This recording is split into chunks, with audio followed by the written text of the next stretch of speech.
राष्ट्रवादीच्या विलीनीकरणावर प्रफुल्ल पटेल बोलतात ती अमित शहांची भाषा। अजितदादा गेल्यानंतर पक्षाला 10 तोंड फुटलीत। संजय राऊतांचा पटेलांसह तटकरेंवर निशाणा। सुनेत्रा पवारांसह पार्थ आणि जय पवारांची राजकीय सल्लागार नरेश अरोरासोबत चर्चा। विलीनीकरण आणि पक्षाच्या पुढील वाटचाली संदर्भात चर्चा। सूत्रांची माहिती।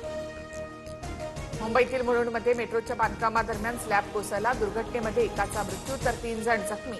रिक्षासह कारचाही चिंदामिंदा। मुलुंड दुर्घटनेमधील मृतांच्या कुटुंबियांना 5 लाखांची शासकीय मदत। जखमींच्या उपचाराचा खर्चही सरकार करणार। दोषींवर कारवाई होणार। इतर ठिकाणी सुरू असलेल्या कामाचं सेफ्टी ऑडिट होणार। मुख्यमंत्र्यांची माहिती। मुलुंडमधील अपघात हा प्रशासकीय हलगर्जीपणामुळे झालेली हत्या। भाजपच्या राजवटीत जीवाची काहीच किंमत नाही।